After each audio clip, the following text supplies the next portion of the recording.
6월 19일 미국 선물 옵션 만기 종료 후 경제지표의 변화예요.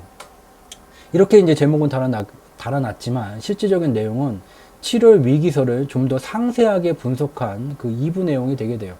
그래서 본 내용을 보게 되면 6월 19일 날 미국의 선물 옵션 만기일이 종료가 됐어요. 6월 11일서부터 하방 변동성이 격해지기는 했지만 6월 19일 날 미국의 선물 옵션 만기일 이후에 다시 이제 상승이 진행되고 있는 중이에요.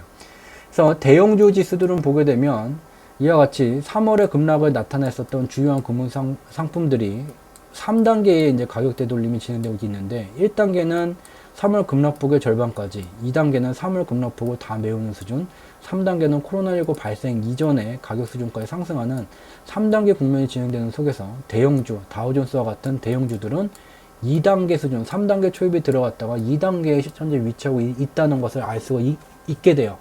이와 같이 대형주들이 2단계에 있다면 중소형주들은 이 3단계나 3단계를 넘어선 단계에 가 있을 거예요. 코스닥만 전 세계에서 제일 강하게 상승하는 게 아니라 글로벌 금융시장은 연동돼서 움직여오고 있어요. 그래서 코스닥과 같은 성향을 갖는 미국의 중소형주 특징을 갖게 되는 나스닥을 보게 되면 얘도 3단계를 넘어서 이와 같이 그 위에 상승세가 더 강화되고 있는 중이에요. 그러면 앞으로 대형주 매매하지 말고 중소형주만 매매해야 되겠다. 그렇게 되면 이제 엇박자를 타게 돼요. 뭐냐? 중형주만 계속해서 지금까지 상승이 되어 왔다는 것은 깊게 고민하지 않더라도 언젠가는 얘가 속도가 떨어지고 대형주가 갈 시기가 다가왔겠거니라는 것을 감으로 알 수 있게 돼요. 그 감을 이제 눈으로 확인할 수 있게 경제지표를 나타낸 거예요. 이 지표가 상승하게 되면 중형주의 상승 속도가 대형주의 상승 속도보다 빠르다는 것을 알 수가 있게 돼요. 근데 중요한 것은 녹색의 비행기 궤도, 경제지표, 스토리텔링만의 특화된 시각적 방향성 분석 도구예요. 여기 들어가서 조회를 한다고 녹색 비행기 궤도는 조회가 되지가 않아요. 그래서 경제지표 스토리텔링의 이 비행기 궤도 속에서 이와 같이 이 지표가 이제 쇠퇴기까지 와 있다. 약간의 이제 여부는 남겨둔 상황이기 때문에 당분간은 중소형주의 상승 속도가 다시 표현하면 코스닥의 상승 속도가 코스피보다 빠르지만 원래대로 표현하면 글로벌 금융시장에서 이제 대형주가 중소형주보다 속도가 빨라지는 시기가 다가오는 게 머지않았다는 것을 알 수가 있게 돼요.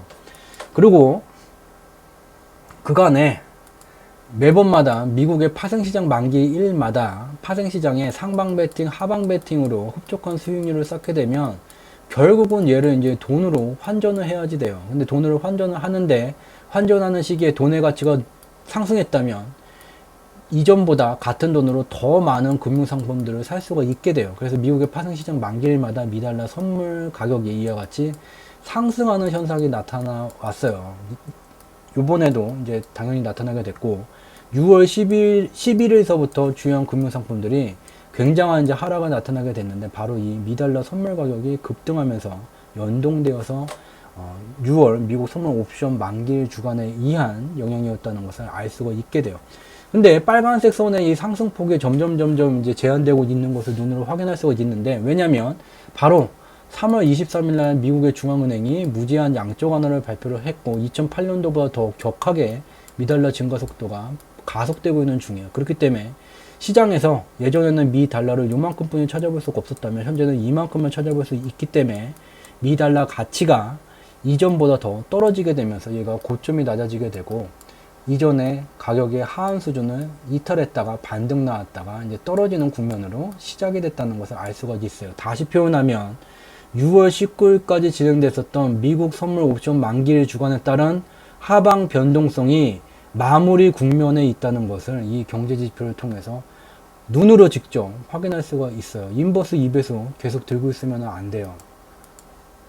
있고 그 다음 경제지표를 보게 되면 채권 가격과 미국 다우존스 지수예요. 미국 다우존스 지수는 2019년 8월 미국의 중앙은행이 대규모 보유자산 매각을 종료한 다음에 매우 빠르게 미달러 유동성이 증가가 되고 주요한 기업들의 실적 개선세가 매우 빠르게 나타나게 되고 돈의 가치가 떨어지고 안전자산인 금이 됐던 위험자산인 원유가 됐던 돈의 가치가 떨어지고 물건의 가격이 상승하는 인플레이션 효과가 나타나게 되면서 이와 같이 추세적으로 상승 추세가 진행이 됐어요. 위험자산에 속하는 기업들의 실적 개선세가 확인이 되게 되면서 안전자산에 들어가는 채권 가격은 추세적인 하락을 만들어내게 됐어요. 얘가 이제 돌파가 되게 되면서 1차 충격이 나왔고, 여기까지는 정상적인 하방 변동성이었어. 얘가 박스권 상단을 돌파를 하면서 위험자산은 급락을 나타나게 됐어요. 현재요, 하락 추세를 채권 가격이 돌파를 안 했어요. 박스권도 당연히 돌파를 안 했어요. 인버스 갖고 있으면 안 돼요. 또 다른 경제지표, 얘는 이제 지난 공개방송에서 공유를 안 했었어요. 얘는 이제 제한적인 범위의 집단에만 좀 공유를 했었고, 얘를 보면은 이제 여러 가지를 뭐 보고 따지고 논쟁하고 그럴 필요가 없어요. 얘는 미국 다우존스 대형주가 이제 파생시장의 변동성에 따라서 얘가 영향을 제일 많이 받기 때문에 대형주의 상대 강도 지수라는 거예요. 대형주의 이 상대 강도 지수가 역사적으로 하한 수준인 이곳에 위치하게 되면 그 이후에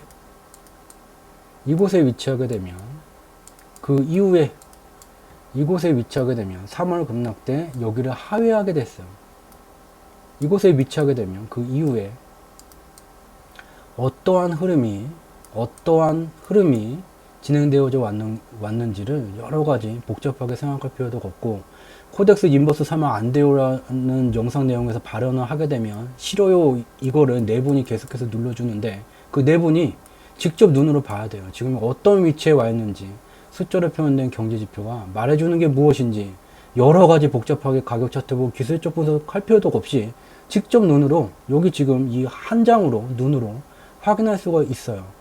여기서 이제 거부를 하게 되는 것은 이것을 받아들이지를 못한다는 것 뿐이에요. 그러나 앞서서 살펴봤었던 여러 경제지표들은 이와 같이 상황이 어땠는지를 말해주고 있는 중이에요.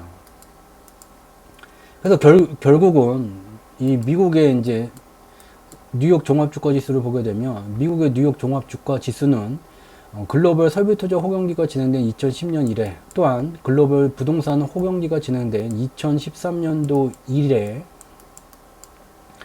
1차 상승이 이미 진행이 됐어요. 비행기 궤도의 태동기를 넘어서 2013년경, 2013-14년경까지 이와 같이 평균 상승 속도를 의미하는 경유주에 도착하는 1차 상승이 완료가 됐고, 이후에 비행기 점검을 받고 있던 중이었고, 비행기 점검 기간에 최대 하락할 수 있는 태동기 초입까지 코로나19로 하락했어요. 이렇게 되게 되면 여기서 이제 다시, 지금 여기 작아서 잘 안 보이지만 여기 태동기 선이 여기 있으면 여기를 지금 넘어서고 있는 중이에요. 즉 원래 궤도로 돌아가고 있다. 다시 표현하면 1차 상승이 마감되는 국면에 있고, 얘가 완전히 태동기를 넘어서 이 경유지를 넘어서게 되면 완전한 2차 상승이 시작된 것으로 간주하게 됩니다. 즉 이것도 필요가 없고 앞서서 봤었던 얘가 다 말해주고 있는 거예요. 급락은 그냥 만들어지지 않아요. 이 상대강도, 대형주 상대강도 지수가 이 하한 수준에 이르기까지는 자주 일어나는 것이 아니에요. 2011년 말, 2015년 말, 2016년 초, 2020년 3월 이와 같이 인터벌을 두고서 나타나게 되고, 이와 같은 대형주 상대 강도 지수가 떨어지게 되는 그 정책적인 요인이 작용하게 돼요. 이와 같다. 그래서 미국 지수는 기존의 상승 추세 내로 회귀했다는 것을 직접 눈으로 확인해 볼 수 있고, 그러면 대한민국도 가는 겁니까? 대한민국은 추세가 틀려요. 코스피예요. 여기인데, 여기를 이제 코스피를 잠깐 설명을 하게 되면, 이 녹색 비행기 궤도에서 평균 상승 속도를 의미하는 빨간색 선, 여기 경유지예요. 2000년도에 들어와서 주로 평균 상승 속도를 계속해서 유지해 왔어요. 이 말은 금융시장의 방향성이 수렴하게 되는 것은 경제의 방향성이에요. 대한민국 경제는 유동성이 계속 줄어드는 상황이었음에도 불구하고 그럭저럭 평균 상승 속도를 유지해 왔어요. 근데 얘가 평균 상승 속도를 이탈하기 시작해요. 얘를 확대하면 2017년 말서부터 경제 방향성이 수렴되게 되는 코스피 지수의 고점이 낮아지는 현상. 또 여기 하나 팁을 드리자면, 선 하나 찍 긋고 하락 추세는 여기 반드시 맞물리면서 이렇게 가야 돼. 얘 뚫었다.